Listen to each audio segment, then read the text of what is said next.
13 सम है 6.3 का। D is a point on the sides BC of the triangle ABC।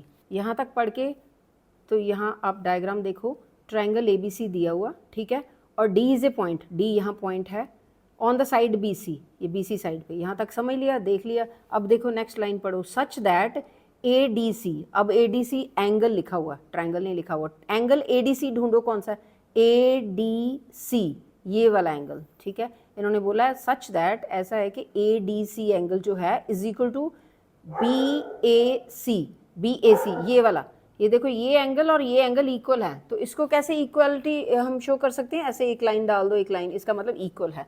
तो आप दिमाग में भी रखो, और यहाँ पे गिवन में हमने ये सारा लिखना है। गिवन में ये जो ऊपर दिया है ये 3 लाइनें लिखनी होती हैं, और फिर टू प्रूव में ये, जैसे शो दैट, तो ये टू प्रूव में ये लिख देंगे, इसके भी मार्क्स होते हैं, ठीक है। कभी भी ये स्टेप स्किप नहीं करना, ये तो उन्होंने खुद ही स्टेटमेंट दी हुई है, आधे नंबर यहाँ पे आ जाते हैं। कई बच्चे क्या करते हैं, ये स्टेटमेंट देख के घबरा जाते हैं और पेपर में ये क्वेश्चन अटेम्प्ट नहीं करते। अटेम्प्ट करने हैं क्योंकि पार्ट वाइज मार्क्स होते हैं, आधे नंबर इसी में छुपे हुए हैं स्टेटमेंट में। और डायग्राम ड्रॉ करो, उसके बाद ये लिखो गिवन, फिर टू प्रूव, उसके बाद प्रूफ में थोड़ा ये जो देखो कौन सा रूल लग रहा है सिमिलैरिटी का। तो अब ये देखो इन ट्राइंगल ABC ट्राइंगल में और DAC, ठीक है, एक तो फुल ट्रायंगल है और एक DAC है, ये वाला। तो इसमें ADC ये वाला एंगल और ये वाला एंगल इक्वल है, ठीक है, ये गिवन है। उसके बाद C एंगल कॉमन भी है। अब आप कंफ्यूज हो रहे हो कि कौन से दो, एक ट्रायंगल में कौन से दो ट्रायंगल की बात कर रहे हैं। जब भी ऐसा होता है तो आप ध्यान से देखा करो, ADC जो है, ये ADC ये वाला जो ट्रायंगल कौन सा देख रहे हैं, ABC फुल ट्रायंगल, एक तो पूरा ट्रायंगल देख रहे हैं, और दूसरा DAC, अगर आपको कंफ्यूज, DAC ये वाला, दो ट्रायंगल का कंपैरिजन कर रहे हैं, एक फुल और एक ये वाला, ठीक है। ऐसे साइड पे बना भी सकते हो, ये दो ट्रायंगल के कंपैरिजन कर रहे हैं, ये पूरा फुल ट्रायंगल, इसके नाम भी लिख लिया करो। तो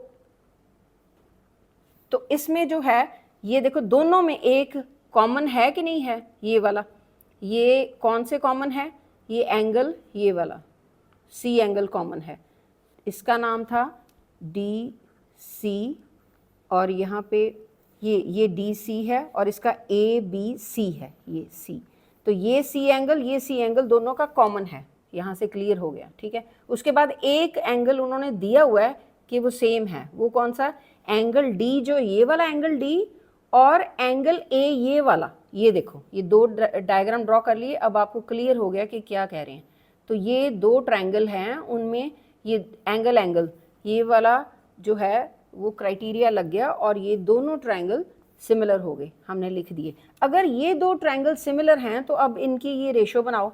रेशो कैसे है, AB डिवाइडेड बाय, इसका नाम क्या था, ADC, AB divided by AD, या फिर DA लिख लो, AD लिख लो या DA लिख लो, इज इक्वल टू, इसकी दूसरी साइड कौन सी है, BC, ये बड़े वाले ट्रायंगल की, ठीक है, डिवाइडेड बाय इसकी दूसरी जो साइड है वो कौन सी है, AC, ठीक है, ये वाली AC, और तीसरी साइड क्या सी, कौन सी है, AC डिवाइडेड बाय DC, ठीक है।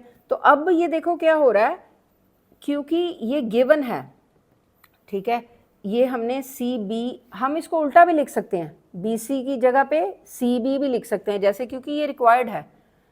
हम किसी, मैंने आपको पहले भी बताया है, किसी लाइन को या तो CB पढ़ लो या BC पढ़ लो, एक ही बात है।